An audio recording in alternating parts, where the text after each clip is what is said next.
వృద్ధియందు ఎప్పటికని ఆసక్తులనై ఉండుడి. ప్రార్థన చేద్దాం. పరిశుద్ధుడైన మా దేవ, కృప కలిగిన తండ్రి, నాయన ఈ యొక్క పెద్దాడాయి గ్రామంలో ఈ విధంగా మేము నిన్ను ప్రార్థించడానికి, నిన్ను స్తుతించడానికి మీరు ఇచ్చినటువంటి యొక్క సమయాన్ని బట్టి, కృపను బట్టి నిన్ను స్తుతిస్తూ, ప్రభా వర్తమానంలో సందేశము నాయన మాకు అనుగ్రహించును గాక, నీ యొక్క వర్తమానం చేత మమ్మల్ని తృప్తిపరచును గాక, ఈ పిల్లలందరినీ బలపరచమని యేసు ప్రభు నామములో ప్రార్థన అడిగి వేడుకుంటున్నాను మా పరమ తండ్రి, ఆమేన్. ప్రియులరా, మరి ప్రభుని స్తుతిస్తూ క్రీస్తునందని మీ అందరికీ ప్రభు పేరట వందనాలు చెల్లించుకుంటున్నానండి. నువ్వు ఇలా కూర్చున్నాను, అది కనపడతలేదు, నువ్వు ఇలా ఓకే. ప్రియులరా, ఈ మాట ప్రభు మన ద్వారా మరి ముందుగా మాట్లాడారు సామ్యూయల్ పీటర్ ద్వారా. దీనిలోనూ కూడా ప్రభు మనకి ఒక సంగతిని మనకు నేర్పిస్తున్నారు, ఆయన మనకు తెలియజేస్తున్నారు.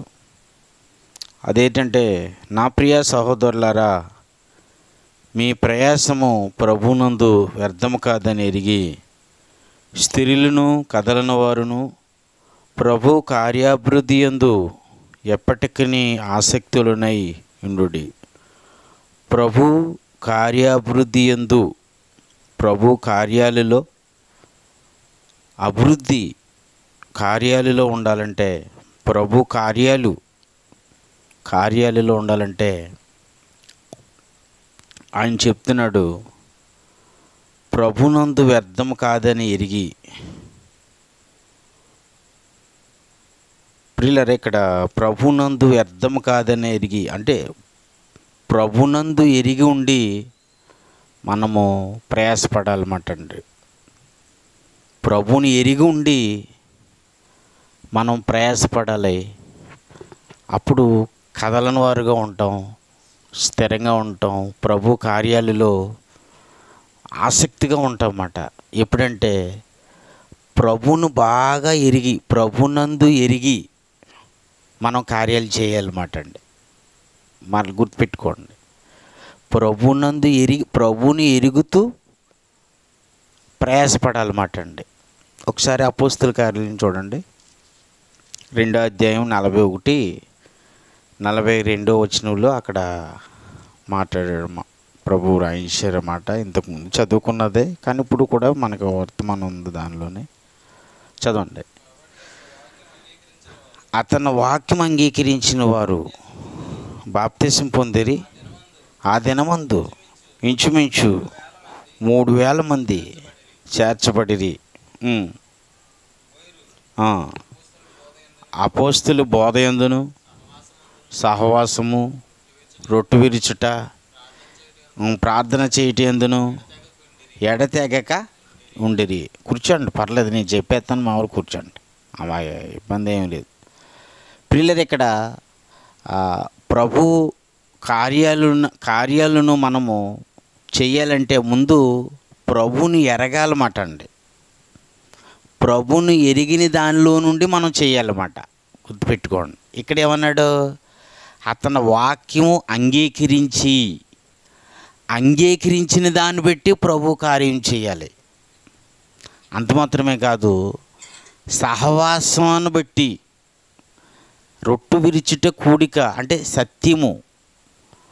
ప్రియులరా, దానిలో నుండి చేయాలి, ఎడతెగక ప్రార్థనలో నుండి చేయాలన్నమాట ప్రభు కార్యాలు. దేవుడు ఇలా కోరుకుంటున్నాడు అన్నమాట. అప్పుడు నిజంగా మహత్కార్యాలు, సూచక్రియలు అపోస్తుల ద్వారా జరుగును అని రాయబడింది అన్నమాట. మనము అదే మాట యోహాను సువార్తలో ఏమన్నాడంటే, అక్కడ మాట చదువుతున్నాను, మీరు వినండి, ఆ మాటలో మీకు అర్థమవుతుంది. యోహాను సువార్త 17వ అధ్యాయంలో మరి 3వ వచనంలో అక్కడ రాయబడి ఉందన్నమాట. అద్వితీయ సత్యదేవుడు అయిన నిన్నును నీవు పంపిన యేసుక్రీస్తును ఎరుగుటయే నిత్య జీవము. యేసుక్రీస్తుని ఎరుగుటయే నిత్య జీవము. అంటే యేసుక్రీస్తును బాగా ఎరగాలి. యేసుక్రీస్తును బాగా ఎరిగిన దానిలో నుండి, ఎరిగినప్పుడు మనకి ఏమవుతుందంటే మనకి నిత్య జీవం వస్తుంది. చెప్పండి, ఏమవుతుంది? యేసుక్రీస్తునందు, నాతో ఎలా అనండి, యేసుక్రీస్తునందు జీవములో ఉన్నాను. అంటే యేసుక్రీస్తును మనం ఎప్పుడైతే ఎరుగుతున్నామో మనము జీవాన్ని పొందుకుంటామన్నమాట. ఆ జీవములో నుండి మనము ప్రభునందు ప్రయాసపడాలన్నమాట. ప్రభు కార్యాలు చేపట్టాలి. అంటే దేనిలో ఉండి చేయాలి? జీవములో ఉండి చేయాలి. జీవములో ఉండి చేయకపోతే కొన్ని ఇబ్బందులు ఎదురవుతాయి అన్నమాట. స్థిరంగా ఉండడం, ఆసక్తి లోపిస్తుంది. ప్రభు కార్యాలు చేసినప్పుడు ఆసక్తి ఉండదు. ఇవన్నీ శరీరం యాక్టివేట్ అయిపోద్ది అన్నమాట జీవంలో లేకపోతే. ఇప్పుడు భార్య భర్తని వివాహం చేసుకున్న తర్వాత ఏమంటారు దాన్ని? నా జీవిత భాగస్వామి. ఎవరో? భార్య. అదే కూడా భర్త కూడా అంతే. నా జీవిత అంటే జీవితానికి సంబంధించిన వాళ్ళు వేరు. అదే తల్లిదండ్రులకు పుట్టిన పిల్లలు కూడా అంతే. నా రక్తం పంచి పుట్టిన పిల్లలు బంధం చూసారా? అంటే ఇటీ ఇప్పుడు మన కుటుంబంలో భర్త తన భార్యను ప్రేమించినట్టుగా ఇంకెవరిని ప్రేమించకూడదు, ప్రేమించలేడు. భార్య తన భర్తను ప్రేమించినట్టుగా ఇంకెవరిని ప్రేమించలేదు. ఎందుకంటే మరి జీవితం కదండి ఇది.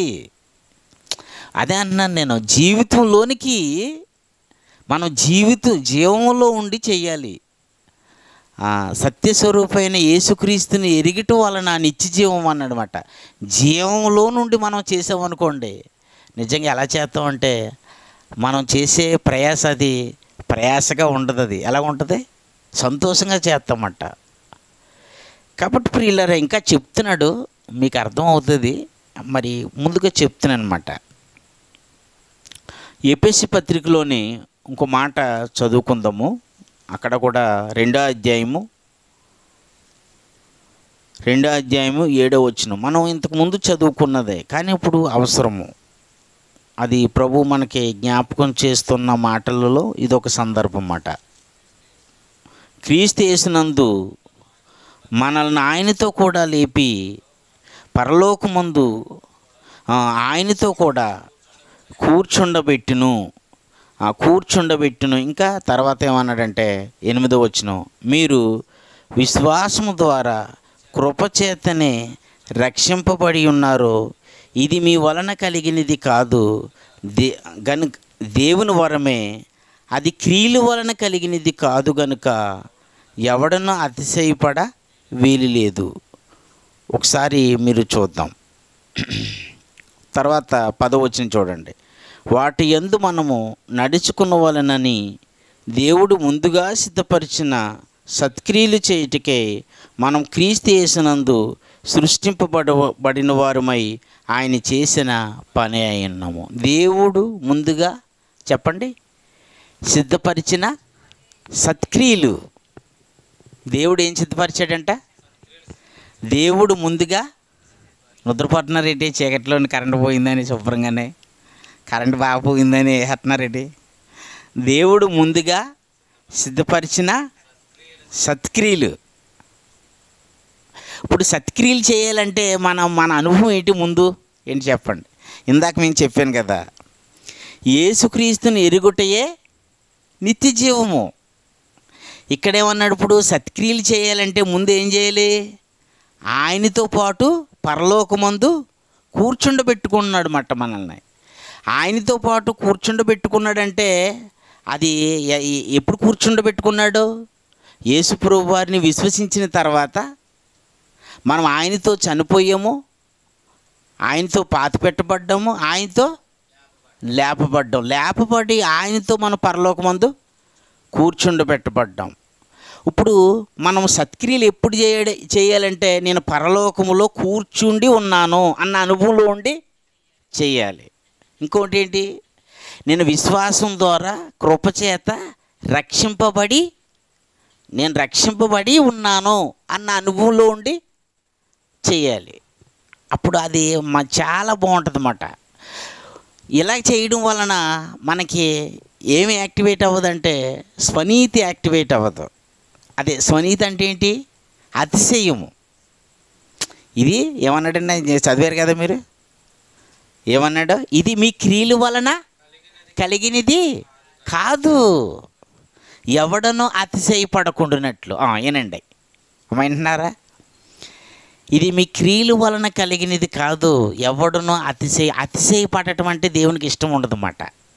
అది గుర్తుపెట్టుకోండి. అతిశయపడటం అంటే దేవుడికి ఇష్టం ఉండదన్నమాట. నిజంగా ఆయన ఏం చేశాడు, మనల్ని ఎక్కడ కూర్చోబెట్టుకున్నాడో, పరలోకంలో కూర్చుండబెట్టుకున్నాడు. ఇంకోటి ఏంటి, ఆయన ఏం చేశాడంటే విశ్వాసం చేత కృపచేత మనల్ని రక్షించుకున్నాడు. ఆయన రక్షించుకుని ఏం చేశాడంటే ఇంకా ఆయన రక్షించుకున్నాడు కాబట్టి మన స్వనీతి అనేది అతిశయపడడానికి ఏమీ లేదు. ఇప్పుడు మనం సువార్త ప్రకటించినా, లేకపోతే ఒక పాట పాడినా, ఒక ప్రార్థన చేసినా, చెప్పండి, ఏది చేసినా మనం ఎక్కడుండి చేయాలి? నేను పరలోకంలో కూర్చున్నాను, ఉచితముగా నేను నీతిమంతుడిగా తీర్చబడ్డాను. అంటే విశ్వాసం ద్వారా కృపచేత నేను రక్షింపబడ్డాను, నన్ను రక్షించాడు ఆయన. దీనిలో నా శక్తి, నా బలం ఏమీ లేదు అన్న దానిలో నుండి మనం చేయాలన్నమాట. అప్పుడు ప్రభు కార్యాలయంలో మనకి ఏముండదంటే ఏముండదో, సొనుగుండదో, ఆసక్తి లోపించదో, అటు ఇటు కదిలిపోము, ఆసక్తితో ముందుకెళ్తామన్నమాట. అంటే ప్రభు మనకి చేసిన దానిని బట్టి మనం ముందుకెళ్తామన్నమాట. అది చాలా ఆనందంగా ఉంటుంది ప్రియులారా. అది ఎంత ఆనందంగా ఉంటుందంటే మనము విశ్రాంతిలో ఉండి చేస్తామన్నమాట. అదే దేవుడు కోరుకుంటున్నాడు అన్నమాట, అలా చేయాలని కోరుకుంటున్నాడు. ఇప్పుడు అదే నేను 3 విషయాలు చెప్పాను, గుర్తుపెట్టుకోండి. దేనిలో ఉండి చేయాలంటే ఎరిగి చేయాలి. ఎరిగి ప్రభుని ఎరిగిన దానిలో నుండి చేయాలి. ఆయన వాక్యమును అంగీకరించిన దానిలో నుండి మనం చేయాలి. జీవములో ఉండి చేయాలి. పరలోకం ముందు నన్ను కూర్చుండబెట్టుకున్నాడు, అంత గొప్పవాడు అన్న దానిలో నుండి కృతజ్ఞతాపూర్వకంగా మనం చేయాలి. అప్పుడు మన జీవితము చాలా అద్భుతంగా ఉంటుంది అన్నమాట. ఈ అనుభవం లేకపోతే, ఈ విధంగా లేకపోతే ఈ శరీరము ఏం చేస్తుందంటే స్వనీతి యాక్టివేట్ అయిపోద్ది. అప్పుడు మనం చేసిన దానికి ప్రతిఫలాన్ని అనుభవించలేము. చేస్తాం కానీ ప్రతిఫలం అనుభవించలేము. ఇప్పుడు చేస్తే ప్రతిఫలం ఉంటుంది లేదా చెప్పండి, వింటున్నారా? ఏనండి, ఇప్పుడు పని చేస్తారు, పని చేసిన వాళ్ళకి జీతం ఉంటుందా ఉండదా?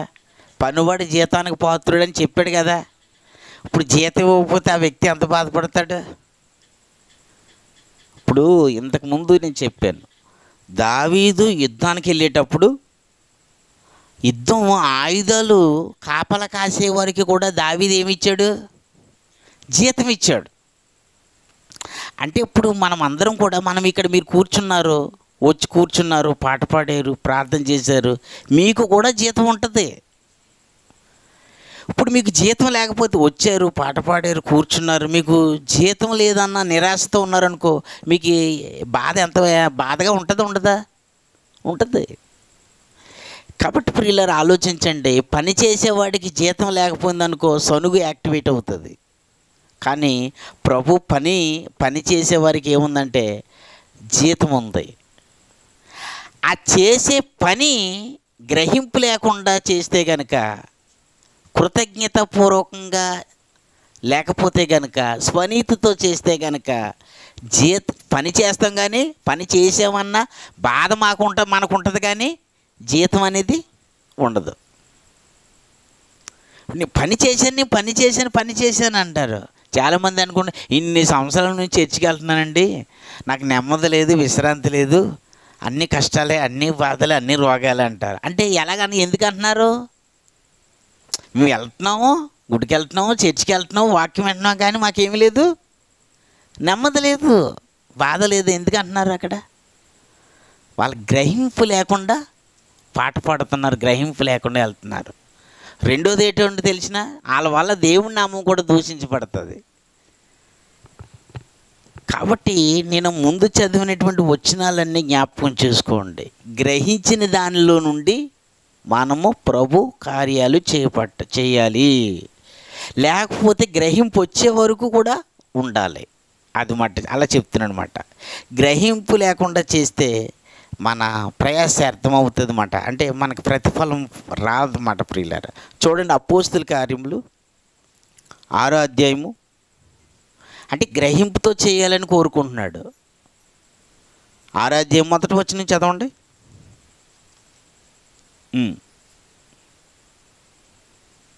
6వ అధ్యాయం మొదటి వచనం. ఆ దినములలో శిష్యుల సంఖ్య విస్తరించుచున్నప్పుడు అనుదిన పరిచర్యలో తమలోని విధవరాండ్రును చిన్నచూపు చూచారని ఎబ్రీల మీద గ్రీకు భాష మాట్లాడు యూదులు సనుగుసాగిరి అంటాను. సనుక్కున్నారంట. ఎవరు? గ్రీకు భాష మాట్లాడు యూదులు ఎబ్రీ స్త్రీల మీద సొనుగడం స్టార్ట్ చేశారంట. అంటే సొనుగడం అంటే ఇక్కడ భోజనాలు జరుగుతున్నాయన్నమాట. సొనుగుడు అనేది స్టార్ట్ అయింది. అవునా కదా? ఇప్పుడు సొనుగును భరింతారు ఎవరైనానే? చెప్పండి. మాట ఏదైనా సరే మామూలుగా ఏదో నా మొబైల్ ఏదండి, నా మొబైల్ ఎలా అంటే ఇంకోటి నీ మొబైల్ అని ఇవ్వండి అంటున్నాను ఇక్కడ. ఇప్పుడు ఏదైనా సరే మాటల సందర్భంలోనూ ఏదో కొన్ని మాటలు ఉంటారు, కానీ సొనుగుడును భరించలేరు. అవునా కదా? వింటున్నారా? అంటే భార్య సొనుగుతుంది అనుకోండి, భర్త ఆ సొనుగుడును భరించలేరు ప్రియులారు. ఎవరో భరించలేరు. బయట వాళ్ళైనా, మన స్నేహితులైనా సరే, బంధువుల దగ్గర అయినా సరే, ఏదన్నా భోజనాలు వడ్డించినప్పుడైనా సరే, వంట చేసినప్పుడైనా సరే, ఏదైనా సరే సొనుగు అనేది వచ్చిందనుకోండి పెద్ద ఇబ్బంది అయిపోద్ది అన్నమాట. కాబట్టి ప్రియులారా, ఇక్కడ జరుగుతున్నది ఏంటంటే సంఘంలో ఉన్న విశ్వాసుల మధ్య ఏమి యాక్టివేట్ అవుతుంది ఇక్కడ అనేది యాక్టివేట్ అవుతుంది. అప్పుడు 22వ వచనం చూడండి. అప్పుడు 12 అపోస్తలులు తమ యొద్ద శిష్యుల సమూహమును పిలిచి, మేము దేవుని వాక్యం బోధించటం మాని ఆహారం పంచిపెట్టడం యుక్తము కాదని వారు చెప్పి, సహోదరులారా, ఆత్మతోనూ జ్ఞానముతోనూ నిండుకుని మంచి పేరు పొందిన 7 మనుషులను మీలో ఏర్పరచుకునుడి.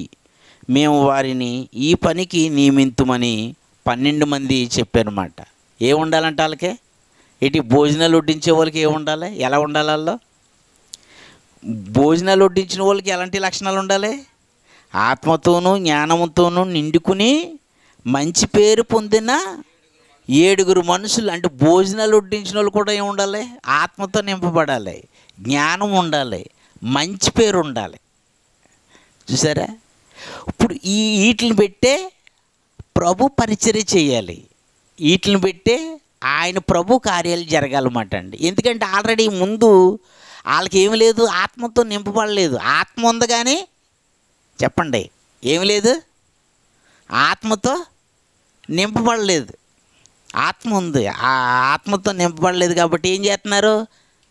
యూదులు స్త్రీలు సొనుగుతున్నారు. పెద్ద ఇబ్బంది అయింది. కానీ ఇప్పుడు అపోస్తలులు ఏం నిర్ణయించారంటే 7 నిలబెట్టారన్నమాట. ఆ 7 ఎలాంటి లక్షణాలంటే ఆత్మతోనూ జ్ఞానముతోనూ నిండుకునిన 7 మనుషులను నిలబెట్టారంట ప్రియులారా. ఆ 7 మనుషుల్ని వారిని ఈ పనికి నియమింతుము. ఇక్కడ ఎవరు పడితే ఎలా పడితే అలా చేసేయకూడదు, ఎలా పడితే అలా మాట్లాడకూడదు. ఇక్కడ అంటే నియమం, దేవుడు ఎవరైతే నియమించాడో చెప్పండి వారే చెయ్యాలి, ఇంకొకరు చేయకూడదు. దేవుని అక్కడ అపోస్తలులు నియమించారు, ఇక్కడ దేవుని సేవకుడు నియమిస్తాడు ఒక పనికి. ఆ పని వాళ్ళకి దేవుడు ఇచ్చిన తర్వాత ఆ పనిని చాలా జాగ్రత్తగా బాధ్యత వహించాలన్నమాట, గట్టిగా పట్టుకోవాలన్నమాట. ఎందుకంటే జీతం ఉంది. ప్రస్తుతానికి ఇది కనపడకపోవచ్చు, మనకి కనపడకపోవచ్చు. ఎందుకంటే ప్రభునందు పడిన ప్రయాస వ్యర్థం కాదు. ఆ దృష్టిలో పెట్టుకుని పని స్టార్ట్ చేయాలి. ప్రియులారా, ఆలోచించండి. ఇక్కడ వారిని ఈ పనికి నియమింతుము, అయితే మేము ప్రార్థన యందును, ఇక్కడ 5 వచనం చూడండి, ఈ మాట జనసమూహం అంతటికే ఇష్టమైనందున వారు విశ్వాసముతోనూ పరిశుద్ధాత్మతోనూ నిండుకుని వాడైన స్తెఫను, ఫిలిప్పు. ఎవరు వచ్చారు ఇక్కడ? 7 వచ్చాడు. ఈ 7 ఎవరున్నారో? ఫిలిప్పు ఉన్నాడు. చూడండి, ఫిలిప్పు దేంతో నింపబడ్డాడంట? ఆత్మతోనూ విశ్వాసంతోనూ నింపబడ్డాడన్నమాట. అది స్తెఫను కూడా ఉన్నాడన్నమాట. ప్రియులారా, ఆలోచించండి. ఇప్పుడు మనము దేవుని పని, దేవుని పరిచర్య ఏటిని పెట్టి చేయాలంటే నింపబడిన దానిని పెట్టి చేయాలి. చెప్పండి, దేంతో చేయాలి? నింపబడిన దానిని పెట్టి చేయాలి. ఇంకా జ్ఞానముతో చేయాలి దేవుని పని. ఇప్పుడు 1,00,000 మందికి వంట చేయాలండి. వినండి, వింటున్నారా? 1,00,000 మందికి, సరే ఒక 10,000 మంది అనుకోండి. ముందు మీకు ఎక్కువే ఇష్టమిషన్ ఎందుకు, ఒక 10,000 మందికి వంట చేయాలి. ఈ 10,000 మందికి వంట చేయడానికి వంట పుట్టి ఎలాంటి వాళ్ళు ఉండాలి? ఇప్పుడు ఏమీ రాలేని వాళ్ళు పెట్టేస్తాం అక్కడ. అంత పర్ఫెక్ట్గా ఉన్న వాళ్ళనే పెడతారు అక్కడ. మరి 10,000 మంది కంటే ఎక్కువ మందే కదా. వంటలు ఎలా ఉండాలి? రాజుగారి వివాహం అయినప్పుడు, తన కుమారుడు వివాహం చేస్తున్నప్పుడు వంటలు ఎలా ఉండాలి? అద్భుతంగా ఉండాలి. అందరూ కూడా గొప్పగా చెప్పుకోవాలి. కాబట్టి ప్రియులారా, బాగా ఎక్స్పర్ట్ అంటే అనుభవం కలిగినటువంటి వారు వంటలకి పెడతా ఉంటారన్నమాట. ఇక్కడ అది చెప్తున్నాడు. ప్రభు పని, ప్రభు పరిచర్య ఎవరు చేయాలంటే ఎవరు పడితే వాళ్ళకి ఈ భాగ్యం అనేది లేదు. ఎవరికి ఇచ్చాడంటే, దేంతో చేయమన్నాడంటే ముందు జ్ఞానంతో నింపబడాలి, ఆత్మతో నింపబడాలి, విశ్వాసంతో నింపబడాలి. ఇవన్నీ ఉన్నాయనుకోండి, వీటన్నిటితో మనము ప్రభు పనిని చేస్తున్నప్పుడు ప్రియులారా, ఈ మధ్యలో ఏమన్నా కొంచెం ఇబ్బంది ఎదురైందనుకో, వెంటనే టక్మని కోపం వచ్చేస్తుంది అనుకో, ఏం చేస్తారు? ఇప్పుడు హ్యాండిల్ చేయగలుగుతారు ఇప్పుడు, అంతే కదా. విశ్వాసం ఉంటుంది, విశ్వాసాన్ని బట్టి ఆత్మఫలం ఉంటుంది, అవునే కదా. జ్ఞానం ఉంటుంది, అవును కదా. ఆత్మతో నింపబడతారు. ఆత్మఫలం, ప్రేమ, సంతోషము, సమాధానం, ఇవన్నీ యాక్టివేట్ అవుతాయి. ఒకదానికి ఒకటి లింకు. అంటే ఏ సమస్య వచ్చిన తర్వాత వాళ్ళు ఏం చేస్తారు? హ్యాండిల్ చేస్తారు. వాళ్ళు కంగారు పడిపోరు. అందుకని దేవుడు ఎప్పుడు కూడా ఆయన వీళ్ళని నియమించాడు అన్నమాట. ఫిలిప్పు, స్తెఫను కూడా పరిచర్య చేసిన వాళ్ళకి కూడా ఇలాంటి లక్షణాలు ఉండాలని కోరుకున్నాడు. కాబట్టి ప్రియులారా, ఒకసారి ఫిలిప్పుని చూద్దాం. చూడండి, ఫిలిప్పు ఎంత ఆసక్తితో ప్రభు పరిచర్య చేస్తున్నాడు. 8వ అధ్యాయము మరి 27వ వచనం నుండి చదవండి. 27, 28 వచనాలు నేను చదువుతున్నాను, మీరు చూడండి. అప్పుడు ఐథియోపియుల రాణి అయిన కందాకే క్రింద మంత్రి అయి ఆమె యొక్క ధనాకారం అంతటి మీదనున్న ఐథియోపియుడైన నపుంసకుడు ఆరాధించుటకు యెరూషలేమునకు వచ్చి ఉండును. ఎక్కడికి వచ్చాడంటే నపుంసకుడు? ఐథియోపియుల రాణి అయిన కందాకే అన్న అమ్మాయి పేరు రాణి మాటండి. ఆవిడ మంత్రి, ఆమె యొక్క ధనాకారం అంతటి మీదనున్న మంత్రి అయిన నపుంసకుడు. ఈ నపుంసకుడు ఎవరో? మంత్రి మాట అండి. ఇతడు ఇథియోపియా దేశం అంటే ఐథియోపియుల దేశము నుండి ఎక్కడికి వచ్చాడు? యెరూషలేములోనికి ఆరాధించడానికే వచ్చాడు మాటండి. ఆరాధించడానికి వచ్చినటువంటి ఇతడు చదవండి నెక్స్ట్ 28వ వచనం. అతడు తిరిగి వెలుచు తన రథం మీద కూర్చుండి ప్రవక్త అని యెషయా గ్రంథము చదువుచుండెను. యెషయా గ్రంథం చదువుతున్నాడు కానీ అతనికి ఏం చేయడం లేదంట, అర్థం కావటం లేదంట. అప్పుడు నెక్స్ట్ 30వ వచనంలో, నెక్స్ట్ 29వ వచనం అండి, 29వ వచనం. అప్పుడు ఆత్మ పిలుపుతో నీవు ఆ రథము దగ్గరికి పోయి దానిని కలుసుకున్నామని చెప్పును. పిలుపు దగ్గరకు పరిగెత్తుకుని పోయి అతడు ప్రవక్త అయిన యెషయా గ్రంథము చదువుచుండగా విని, నువ్వు చదువునిది గ్రహించుచున్నావా అని అడగగా, ఏం చేస్తున్నాడు? ఎంత ఎంత జాగ్రత్తగా అడుగుతున్నాడు. నువ్వు గ్రంథం చదువుతున్నావు కదా నాయనా, నీకు గ్రహింపు వస్తుందా అని అడుగుతున్నాడు కదా. దానికి ముందు ఏం చేశాడు?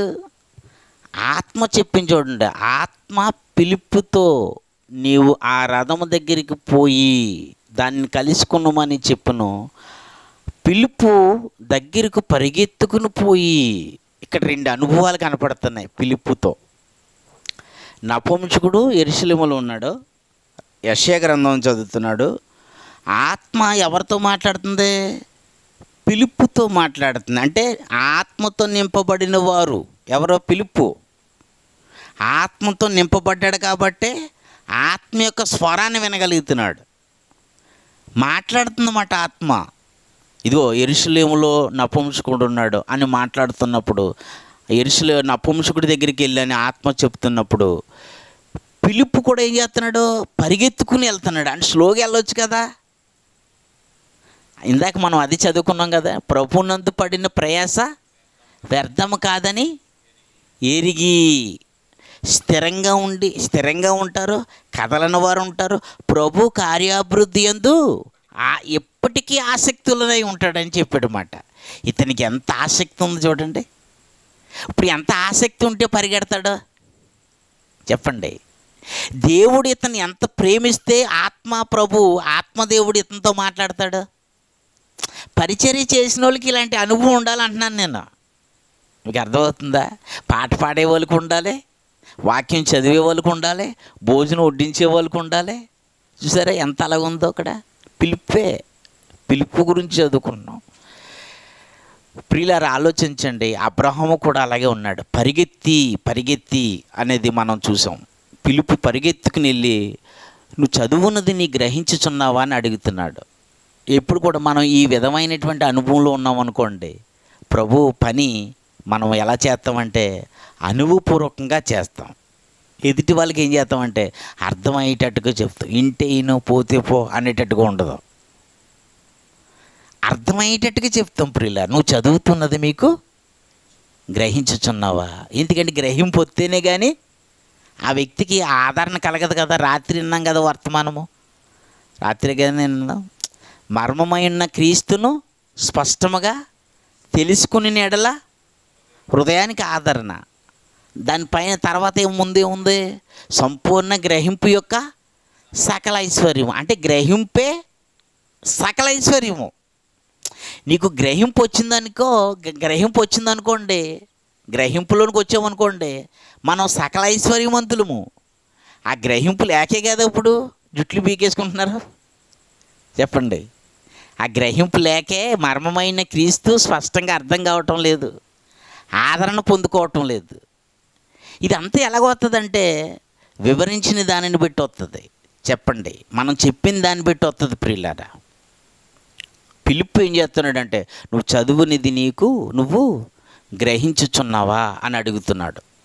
అలాగా మనం ఇప్పుడు కూడా మనం ఏదో ఒక దాని మీద నిలబడి నువ్వు వింటే నువ్వు పోతే పో అనేటట్టుగా ఉండకూడదు. మనం అనేది క్రీస్తు గురించి ఎప్పుడు కూడా స్పష్టముగా అర్థమయ్యేటట్టుగా చెప్పాలి. వినకపోతే ఆ వ్యక్తిని యేసు ప్రభుకి దేవుడికి అప్పగించేయాలి. అప్పుడు ఆయన చూసుకుంటాడు. మనం చెప్పడం అనేది కరెక్ట్గా ఉండాలి కదా. ముందు మనం చెప్పడం అనేది కరెక్ట్గా ఉండాలి. తర్వాత అప్పుడు యేసు ప్రభుకి దేవుడికి అప్పగించాలి. ప్రియులారా, అయితే ఎప్పుడు కూడా దేవుడు ఆయన పరిచర్య ఎలా చేయాలని కోరుకుంటున్నాడంటే, మరి ఎరిగిన దానిని పెట్టి చేయాలి. బాగా ఎరగాలి. యేసు ప్రభు గురించి బాగా తెలుసుకున్న దానిలోంచి చెయ్యాలి. ఆయన గురించి వినికిడి గ్రహింపులో నుండి పరిచర్య చేయాలి. నీతిమంతుడిని పరిశుద్ధుడిని అన్న ఒప్పుకోలులోంచి పరిచర్య చేయాలని కోరుకుంటున్నాడు. ప్రియులారా, అబ్రహాం ఉన్నాడు. అబ్రహాం ఏమన్నాడు? అబ్రహాముని దేవుడు ఏమన్నాడు? అబ్రహాము విశ్వాసులకు తండ్రి. ఎండవేళ అబ్రహాము ఇంటికి వెళ్ళినప్పుడు, అబ్రహాముకి ఇల్లు ఎక్కడ ఉంది? చెట్టు కింద ఉన్నాడు, గుడారం కింద. దేవదూతలు వెళ్ళినప్పుడు, నాయన కొంచెం మీకు నేను ఆహారం తెచ్చి పెడతాను, మీరు ఉండండి అని అబ్రహాం అన్నప్పుడు ఆ, అక్కడ ముగ్గురు దేవదూతలు ఉన్నారన్నమాట వాళ్ళు. అప్పుడు అబ్రహాం ఏం చేశాడు? పరిగెత్తుకుని పరిగెత్తుకుని పరిగెత్తుకుని 3 మాణిక్యులు పిండి తీసుకుని శారాకి ఇచ్చాడు. అబ్రహాంకి ఎన్ని సంవత్సరాలు అప్పుడు? 99 సంవత్సరాలు. 99 సంవత్సరాలలో ఏం చేశాడు? పరిగెత్తాడు. ఎందుకు పరిగెత్తాడు అలాగా చెప్పండి? ఎందుకు పరిగెత్తాడు అనుకుంటున్నారు? అతడు దేవుని యందు భయభక్తులు కలిగి ఉన్నాడు. అతడు విశ్వాసులకు తండ్రి. అతడు దేవుని మాట నమ్మాడు మాట. దేవుని ప్రేమించాడు అతడు. ఎవరో? అబ్రహాము. ప్రేమించిన దానిలో నుండి, భయభక్తుల దానిలో నుండే ఆ బలం ఉంది కాబట్టే ఏం చేశాడు? పరిగెత్తుకుని వెళ్ళాడు. తెలియకే దేవదూతలకు ఏమిచ్చాడు? ఆతిథ్యాన్ని ఇచ్చాడు. చూసారా? తెలియకుండానే. ప్రియులారా, మనం తెలియకుండా ఏం చేసినా దేవుడు దానికి రెట్టింపిస్తాడు అన్నమాట. ఒక విషయం చెప్తున్నాను చూడండి. ఆ 3 మాణికులు పిండి శారాకి ఇచ్చినాడు. ఆవిడ ముసలిదే పాపం. 3 మాణికులు పిండి పిసికి అప్పములేసింది ఆవిడ. అంటే వయసు అయిపోయినప్పటికి, వింటున్నారా? ఏనండి, నిజంగా ఎంత బలం ఉన్నదా? ఎంత బలం ఉండాలి? కానీ సొనుగు ఉంది అక్కడ ఆవిడికి. సొనుగు ఎందుకు లేదు? ఆవిడ కూడా విశ్వాసులకు తండ్రి. ఈ ఒక విషయం తెలిసిన అప్పుడు నాకు ఆ మాటను చాలా ఆశ్చర్యం వేసుకొచ్చింది. ఆ మాట నేను ప్రభు నాకు చెప్పారు మాట. నేను బైబిల్ చదువుతున్నప్పుడు, ఆ మాట చదువుతున్నప్పుడు నాకు గుర్తుకొచ్చింది మాట. అది నేను మీకు ఇప్పుడు గుర్తు చేస్తున్నాను. సరే, అబ్రహాము ఒక దూడ ఇచ్చి మాంసం సిద్ధపరిచి ఆ అప్పములు తెచ్చి ఎవరికి ఇచ్చారు? దేవదూతల దగ్గర పెట్టినప్పుడు వాళ్ళు ఏం చేస్తున్నారంటే భోజనం చేసుకుని వాళ్ళు తింటున్నారన్నమాట. తింటున్నప్పుడు అక్కడ నాకు చదివినటువంటి ఒక ఆలోచన ఏంటంటే, వాళ్ళు తింటున్నప్పుడు అబ్రహాం అని ఏమన్నారంటే, అబ్రహామా నీ భార్య అని శారా ఎక్కడుంది అన్నాను. అంటే శారా ఎక్కడుంది అంటే, శారాకి వాళ్ళ జీవితంలో లోటేటి? పిల్లలు లేరు వాళ్ళకి. శారా ఎక్కడుంది అని అడిగాడు. అంటే మనం ఎప్పుడైనా సరే బంధువులు కూర్చున్నప్పుడు మాట్లాడుకుంటాం కదా. ఆ ఆహార పదార్థాలు తిన్నప్పుడు నిజంగా ఒక మాట మీద మాట, నువ్వు భోజనం చేసావా, నువ్వు ఉన్నావా, ఎలా ఉన్నావు, ఇలా మాట్లాడుకుంటాం కదా. మీరు ఎప్పుడైనా ఈ అనుభవం చూసారా? అంటే మనం ఒకళ్ళ వ్యక్తి మంచి గురించి ఆలోచన చేస్తామన్నమాట. ఖచ్చితంగా అక్కడ చూడండి, దేవదూతలు ఆ భోజనం అక్కడ తింటున్నప్పుడు ఏం చేశారంటే, నీ భార్య అయిన శారా ఎక్కడుంది అడు గుడారం వెనక ఉన్నదని చెప్పాడు. అయితే వచ్చే సంవత్సరానికి వాగ్దానం ఇచ్చాడమంట. వచ్చే సంవత్సరానికి నీకు ఒక కుమారుడు పుడతాడు. ఆ కుమారుడికి ఇసాకు అని పేరు పెడతావు. ఇదంతా ఎలా జరిగింది? ఇదంతా ఎలా జరుగుతుంది? సత్క్రియ జరుగుతుందన్నమాట అండి అక్కడ ప్రియులారా. అంటే అబ్రహాం పరిగెత్తుకుని శారాయి దగ్గరికి వెళ్ళాడు. శారాయి వయసు అయిపోయినప్పటికీ పిండి పిసికి 3 మాణిక్యుల పిండిలతో అప్పమ్మ చేసుకోవచ్చు. ఇదంతా ఏంటనుకున్నారు? ఇదంతానే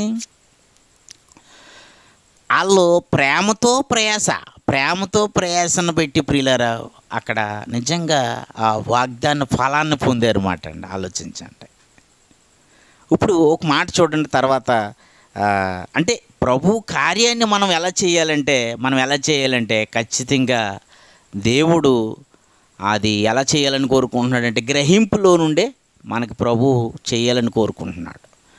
లూకాసు వార్త 19వ అధ్యాయము 7వ వచనం చూడండి. 7-8 వచనాలు. అందరూ అది చూచి ఈయన పాపి అయిన మనుషుని యొద్ద బస చేయవలెనని చాలా సనుగుకునిరి. జక్కయ్య నిలవబడి, ఇదిగో ప్రభువా, నా ఆస్తిలో సగము బీదలకి ఇచ్చుచున్నాను.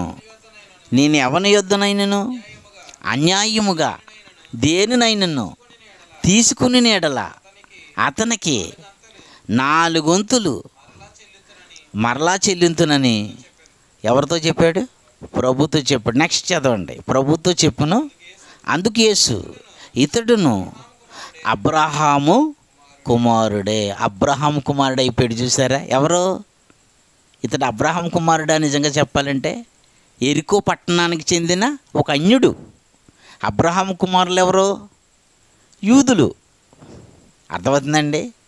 అబ్రహాం కుమారులు ఎవరు? యూదులు. యూదులు అంటున్నారు, మేము అబ్రహాం మా తండ్రి కదా అని అంటున్నారు. ప్రియులారా, ఆలోచించండి. ఇక్కడ దేవుడు యేసుప్రభు ఏమంటున్నాడంటే, ఇతడు కూడా అబ్రహాము కుమారుడివే. అంటే యేసుప్రభు వారిని విశ్వసించిన వారందరూ ఏమైపోతున్నారు?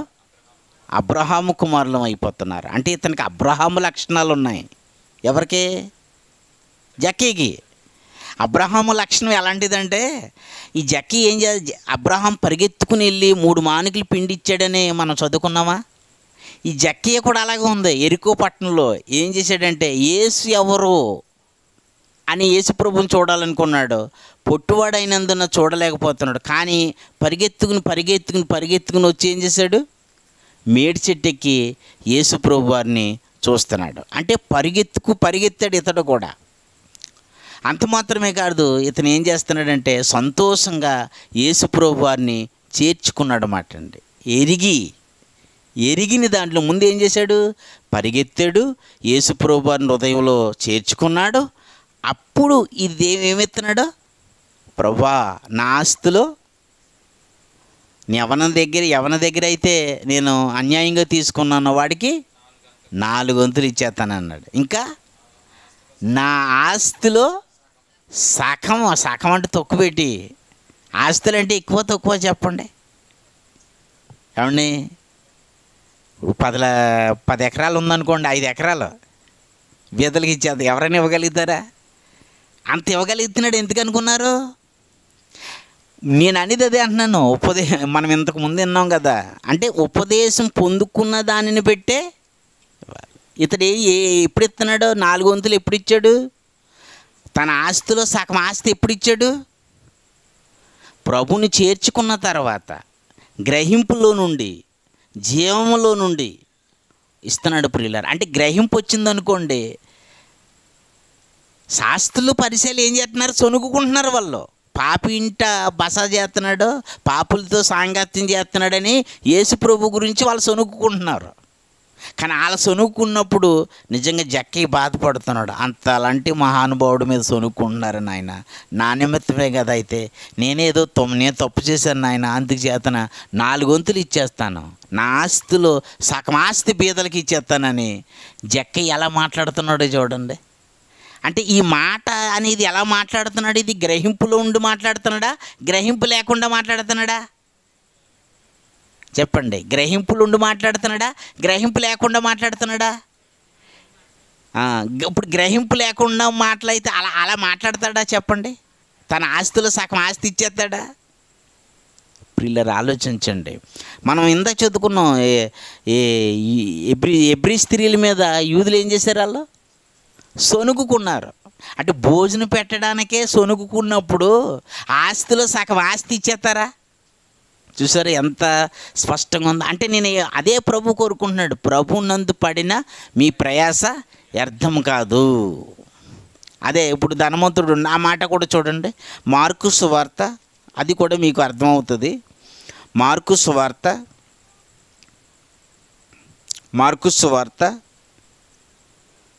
10వ అధ్యాయము 21-22 వచనాలు చూడండి.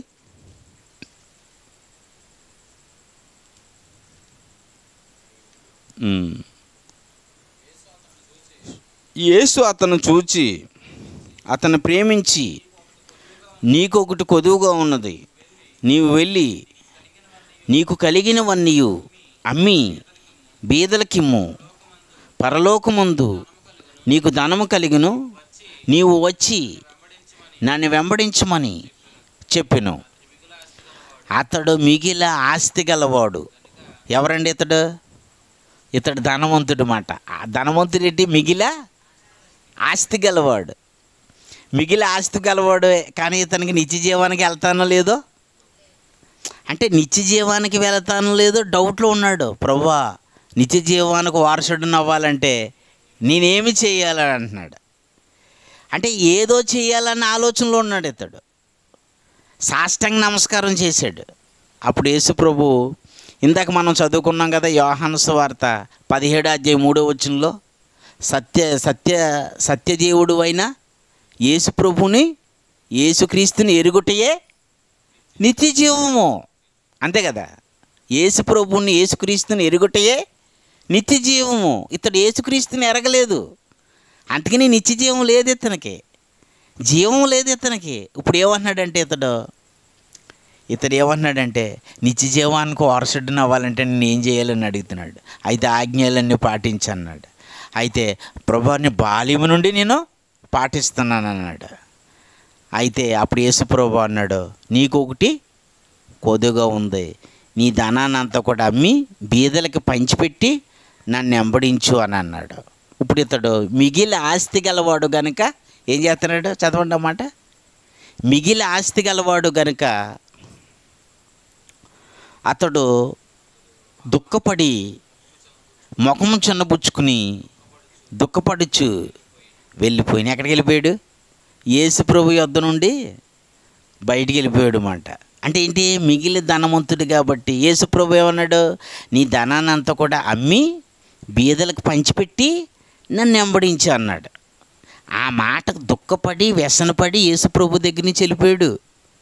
చెప్పండి, జక్కీతో అన్నాడా, జక్కీతో యేసు ప్రభు అన్నాడా, నీ ఆస్తిలో సగం ఆస్తి ఇవ్వి, 4 వంతులు ఇవ్వి అని అన్నాడా? అనలేదు.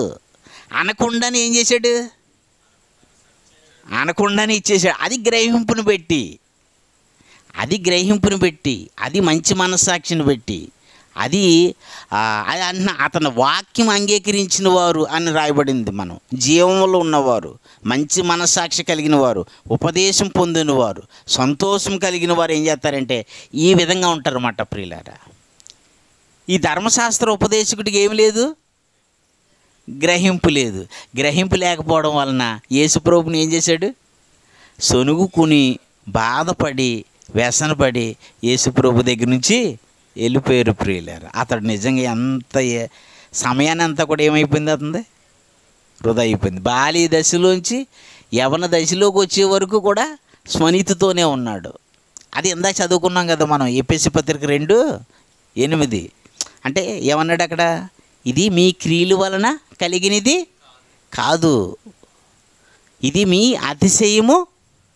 ఏమన్నాడు, అతిశయమే కదా, అతిశయపడుట వీలు లేదు అన్నాడు. ఇతడు ఏం చేస్తున్నాడు, ఇప్పుడు ఇతడు అతిశయపడ్డా లేదా, అతిశయపడ్డాడు మాట, అతిశయించాడు. అలా అతిశయించిన వారి చేత ప్రభు పరిచర్య చేయించుకోలేడు. అది మాట. నేనైతే కొన్ని చోట్ల మా పరిచర్యలు అంటాను, గ్రహింపు లేకుండా, మంచి మనస్సాక్షి లేకుండా, గ్రహింపు లేకుండా చీపురు కట్ట ఒకటి పట్టుకోవద్దు అంటాను నేను. తెలిసిన అంటే ఏమొస్తుంది, ఇప్పుడు సొనుగు వస్తుంది, దానికి ప్రతిఫలం పొందుకోలేరు కదా, ప్రతిఫలం పొందుకోలేరు.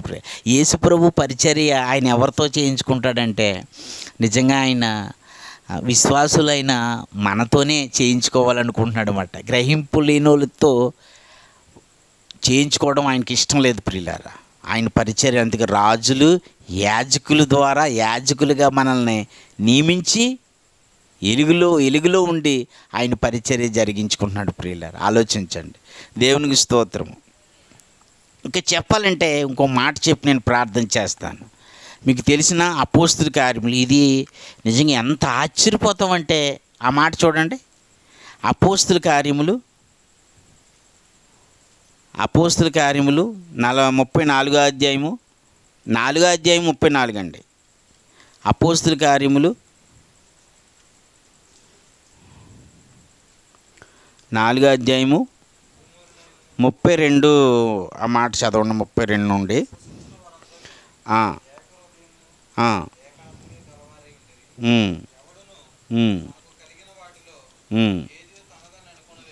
ఏది తనదని అనుకునలేదు, వారికి కలిగినదంతయు వారి సమష్టగా ఉండును. ఇదియుగాక అపోస్తులు బహుబలముగా ప్రభు అయిన యేసు పునరుద్ధానమును గూర్చి సాక్ష్యమిచ్చిరి. దైవకృప అందరి యందు అధికముగా ఉండును. భూములైనను ఇండ్లనైనను కలిగిన వారందరూ వాటిని అమ్మిన వాటి వెల తెచ్చి అపోస్తుల పాదముల యొద్ద పెట్టుచు వచ్చిరి. ఇక్కడ ఒకసారి ఆలోచించండి. వాళ్ళు ఏం చేశారంట, భూములైనను ఇండ్లైనను కలిగిన వారందరూ వాటిని అమ్మిన వాటి వెల తెచ్చి అపోస్తలుల పాదముల యొద్ద పెట్టుచు వచ్చారు. భూములను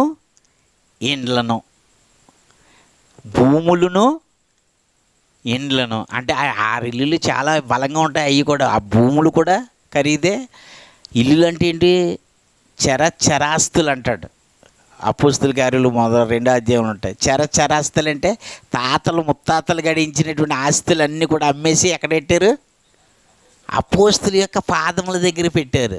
అంటే ఈ ఆస్తులు ఇండ్లు అమ్మి వాటి యొక్క వెల తెచ్చి అపోస్తల యొక్క పాదముల దగ్గర పెట్టారంటే వాళ్ళకి ఎంత మనసు ఉండాలో ఆలోచించండి. ఎంత మనసు ఉంటే ఉంటుంది అలా ఆ మనసు. ఇంక మళ్ళీ ఏం తీసుకోలేదు ఇంకా.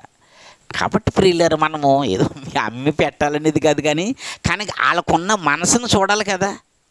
వాళ్ళకున్న మనసును మనం తెలుసుకోవాలని ప్రభు పరిచర్య రాయించాడు. ఇప్పుడు వీళ్ళు ఏం చేశారు చెప్పండి, అపోస్తలు ఏం చేశారు? మళ్ళీ ఆ మాట నేను చదువుతున్నాను. అపోస్తలు ఏం చేశారంటే 33వ వచనం, ఇదియుగాక అపోస్తలులు బహు బలముగా ప్రభు అయిన యేసు పునరుద్ధానమును గూర్చి సాక్ష్యమిచ్చిరి, దైవకృప అందరి యందు అధికముగా ఉండును. వీళ్ళు ఏం సాక్ష్యం ఇచ్చారు? పునరుద్ధానాన్ని గురించి సాక్ష్యం ఇచ్చారు. పునరుద్ధానం అంటే ఏంటి? యేసు ప్రభువును ప్రకటించారు వీళ్ళు. చెప్పండి, అంతే. ప్రభువునందు పడిన ప్రయాస అర్థం కాలేదు. పునరుద్ధానాన్ని ప్రకటించినప్పుడు వాళ్ళ మీదకి దైవకృప అధికముగా దిగింది. దైవకృప అంటే ఏంటనుకున్నారు? ప్రేమ. దైవకృప. దేవుడు మనల్ని ప్రేమించాడంటే చాలండి, మన జీవితం సెటిల్ అయినట్టే. గుర్తుపెట్టుకోండి. అది అది ఏమి మనకి పాకులాడక్కలేదు. ఆయన కృప ఉన్నదంటే చాలు, అంతే. పౌలు గారితో అంటారు కదా, నా కృప నీకు చాలు, అంతే. ఆయన కృప మనకుంటే చాలు. దేవునికి స్తోత్రం. దైవకృప అధికముగా వారి మీదకి దిగిందంట ప్రియులరా. తర్వాత వారు ప్రతి వానికి వాని అక్కర కొలిది పంచిపెట్టిరు కనుక వారిలో ఎవరికనే కొదువు లేక పోయిను.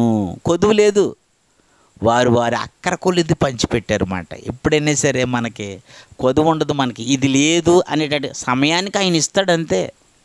నిరీక్షించాలి ప్రియులారా. చూడండి, ఇది అపోస్తుల మనసు మాట. ఇందాక నేను వాక్యపట్నంలో చదువుకున్న ఆ సందర్భాన్ని చదువుకుని మనం ముగిస్తాం ప్రియులరా. నిజంగా మనము చెప్పినటువంటి వచనాలన్నిటిని బట్టి, ప్రభు మనతో మాట్లాడిన మాటలను బట్టి, మనము గ్రహింపులో నుండి చేస్తున్న ప్రయాసను బట్టి ఖచ్చితంగా వ్యర్థం కాదు. స్వనీతితో అనేది మనకి ఇంకా యాక్టివేట్ అవుతుంది. అది రాత ఇంకా మనకి గ్రహింపులోనికి వెళ్ళినప్పుడు, జీవములో ఉండి మనం పరిచర్య చేసినప్పుడు అది రాదు ప్రియులారా మనకి. అదే జక్కయ్య అన్నాడు, నా ఆస్తులో సగం ఆస్తి బీదలకి ఇచ్చేస్తానన్నాడు. ఆస్తులు ఇండ్లు అంతే అక్కరగా ఉన్న వాళ్ళకి ఇచ్చేశారు ప్రియులారా. ఇది ఎంత అంటే హృదయంలో కలిగినటువంటి ఆ ఆనందం అది. ఇప్పుడు జక్క ఇచ్చేయాడంటే దానికి రెట్టింపు ఆనందం ఉంటేనే ఇవ్వడు కదా.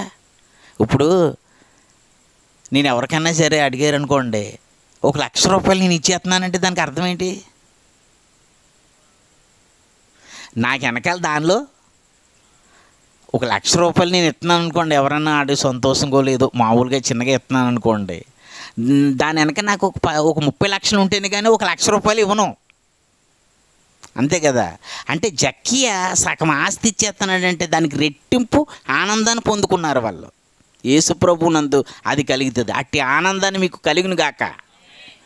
ఆస్తులు ఇండ్లు అమ్మి ఇచ్చేస్తున్నారంటే దానికి రెట్టింపు ఆనందం, దైవ కృపను పొందుకున్నారు వాళ్ళు. అంత ఆనందం పొందుకున్నారు కాబట్టి ఆస్తులు చిరాస్తులు ఇచ్చేస్తున్నారు. అంత ప్రేమ ప్రియులరా యేసుప్రభు అంటే. నిజంగా సూపర్ ఎక్సలెంట్. మనం ఇప్పుడు కూడా పట్టుకోకూడదు, ఎంత పట్టుకుంటే అంత అదే ఉంటుంది. కానీ వాళ్ళు వదిలేమనుకోండి, అది రెట్టింపు అవుతుంది. జస్ట్ మీరు ఒకసారి ఆలోచించండి, చిన్నపిల్లోడి దగ్గర 5 రొట్టెలు 2 చిన్న చేపలు ఉన్నాయి. ఆ 5 రొట్టెలు 2 చిన్న చేపలు యేసు ప్రభు చేతిలోకి వెళ్ళినాయి. ఎంతమందికి అయినాయి? ఎన్ని రొట్టెలు అయినాయి?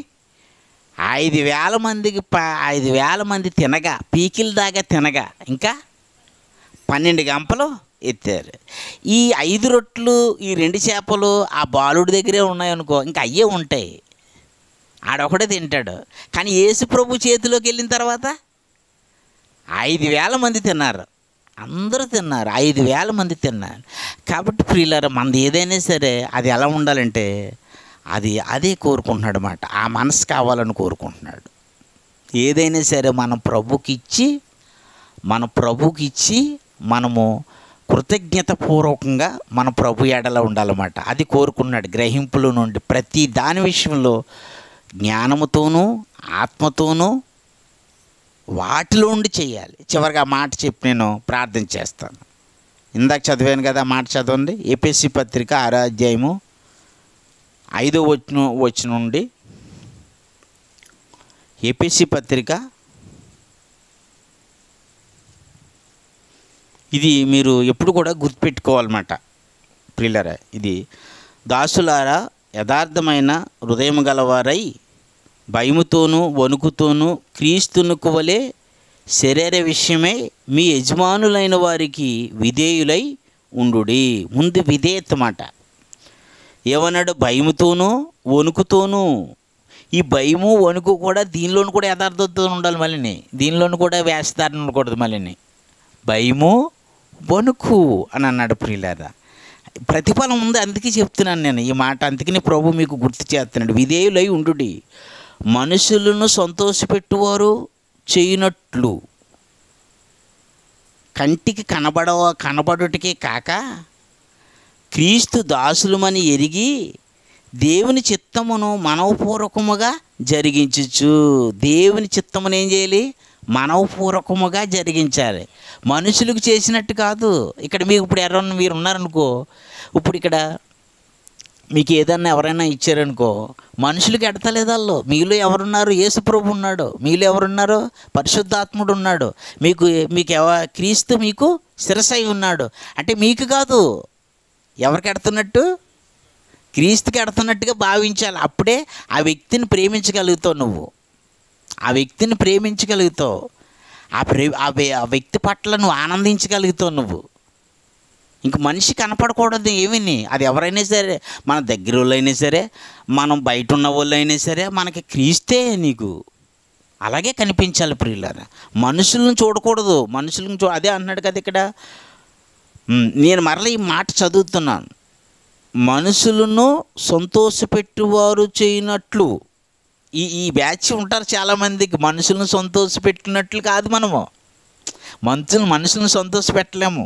అలా కాకుండా కంటికి కనబడుటకే కాక క్రీస్తు దాసులమని ఎరిగి దేవుని చిత్తమును మనవపూర్వకంగా జరిగించచ్చు, మనుషులకు చేసినట్టు కాక ప్రభువునకు చేసినట్టే ఇష్టపూర్వకముగా సేవ చేయుడి.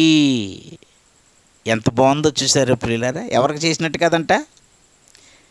మనుషులకు చేసినట్టు కాక ప్రభువుకు చేసినట్టుగా ఇష్టపూర్వకంగా సేవ చేయాలంట ప్రియులారా. అది ఖచ్చితంగా అద్భుతంగా ఉంటుందన్నమాట. లైఫ్ సెటిల్ అయిపోద్దాం అన్నమాట. ఒకవేళ వర్తమానం మీరు ఇది వినకపోతే మంచిగా ఉన్నప్పుడు వినండి. ఆ మాట అలా రాయించాడు అన్నమాట. అలా ఉన్నప్పుడు 8వ వచనం చూడండి. దాసుడైనను స్వతంత్రుడైనను మీలో ప్రతివాడును ఏ సత్కార్యము చేయునో దాని ఫలము ప్రభు వలన పొందునని మీరు ఎరుగుదురు. ఏముంటుందంట? దానికి ప్రతిఫలం ఉంటుంది ప్రియులారా. దాసుడైన స్వాతంత్రుడైనను మీలో ప్రతివాడును ఏ సత్కార్యము చేయునో దాని ఫలము ప్రభు వలన పొందును.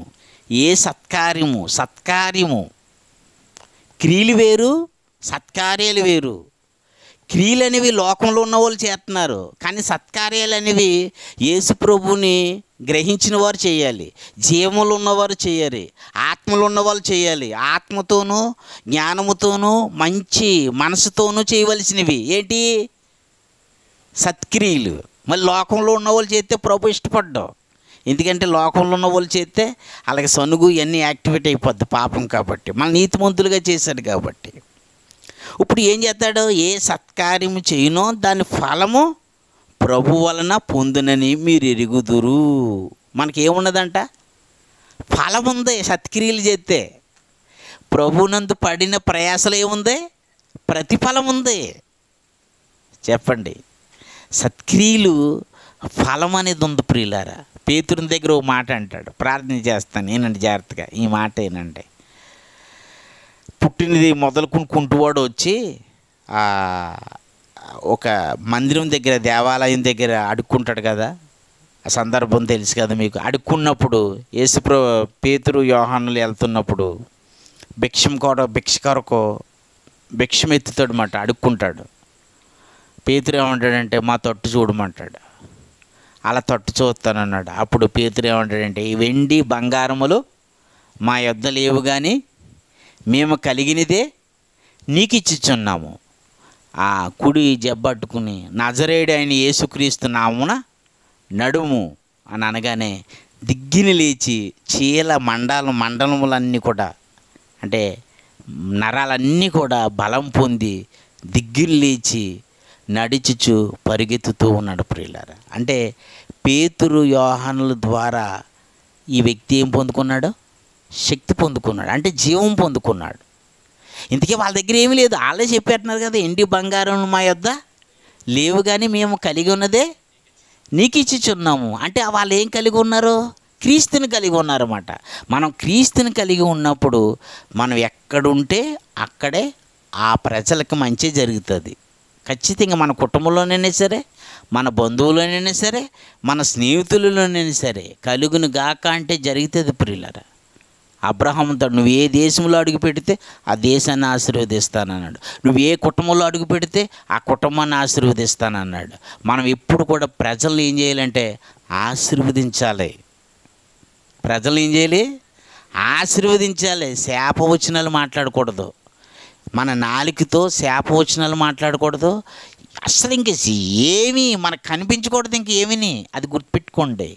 మీరు మీ మాటే ఆశీర్వాదం అంటే ఇంక మళ్ళీ ప్లస్ యాక్టివేట్ అవ్వడం ఎందుకు? సెటిల్ మాట మీరు ప్రియులారా. ఆయన ఆత్మలో మీరు సెటిల్ అయ్యారంటే చాలు, మీకు మీ జీవజాల ఊరతానే ఉంటుంది. మీ మాట ద్వారా, మీ జీవితం ద్వారా గొప్ప అద్భుతాలు జరిగించిన గాక. ఆమేన్. కాబట్టి ప్రియులారా, ప్రభునందు పడిన ప్రయాస వ్యర్థం కాదని ఎరిగి మీరు క్రియలు చేస్తున్నప్పుడు, సత్క్రియలు చేస్తున్నప్పుడు అది మనుషులకు కాక అది ప్రభువుకు చేస్తున్నాను అనేటట్లుగా మనవపూర్వకంగా కృతజ్ఞతపూర్వకంగా, ప్రభువా నన్ను నీతిమంతుడిగా, పరిశుద్ధుడిగా, నీ కుమారుడుగా నన్ను తీర్చావు కాబట్టి నేను కృతజ్ఞతపూర్వకంగా చేస్తున్నాను నాయన, ఈ భాగ్యాన్ని నాకు ఇచ్చావు నాయన అని కృతజ్ఞతపూర్వకంగా మీరు చేసినప్పుడు అద్భుతంగా మనల్ని బలపరుచుకుని మన ప్రయాసకి ప్రతిఫలం అనేది ఇక్కడ ఉంది, పరలోకంలో కూడా ఉంది. మొన్న తిమోతి 1:4-7-8 చెప్పినట్టుగా దైవభక్తి ఇప్పుడు జీవం విషయంలో ప్రయోజనము, రాబో జీవం విషయంలో ప్రయోజనము. ఇక్కడ జీవంలోనూ మీకు ఆ ప్రయోజనాలు అనుగ్రహింపబడును గాక, రాబో జీవం విషయంలోనూ కూడా క్రీస్తు న్యాయపీఠం ఎదుట బహుమానం పొందుకుందురు గాక. ఆమేన్. కళ్ళు మూసుకోండి. పరిశుద్ధుడైన మా దేవ, కృప కలిగిన తండ్రి నాయన, మరి మా ప్రియులు నాయన మరి కరుణ్ కుమార్, దీవెన్ కుమారి, ఇక్కడ నాయన సత్యనారాయణ అన్నయ్య గారు, ప్రభావదిని గారు నాయన, మరి ఇంకా సిస్టర్స్ని బట్టి ప్రభా నిన్ను ప్రార్థిస్తున్నాము. ఈ స్థలాన్ని ఆశీర్వదించండి. ఈ రాజారపేట గ్రామంలో ఉన్న ప్రతి ఒక్కరిని కూడా వీళ్ళని మీరు ఆశీర్వదించండి ప్రభా. అనేక ఆత్మలు రక్షించండి ప్రభా. నీకు స్తోత్రాలు నాయన. ఈ మాటలు ప్రభా నా దేవా, నా ప్రభా గ్రహింపులో నుండి చేయాలని కోరుకుంటున్నాను నాయన. ప్రభునందు నాయన ఎరిగి నాయన అంగీకరించి నా తండ్రి గైకుని ప్రభా వీటిలో నుండి నీ యొక్క ప్రయాస పాడాలని మీరు కోరుకుంటున్నారు నాయన. దేవానికి స్తోత్రాలు. నీ కృప కనికరము నీ పిల్లల మీద ఉంచమని యేసు ప్రభు నామములో ఈ ప్రార్థన అడిగి వేడుకుంటున్నాను తండ్రి. ఆమేన్. తండ్రి యొక్కయు కుమారుని యొక్కయు పరిశుద్ధ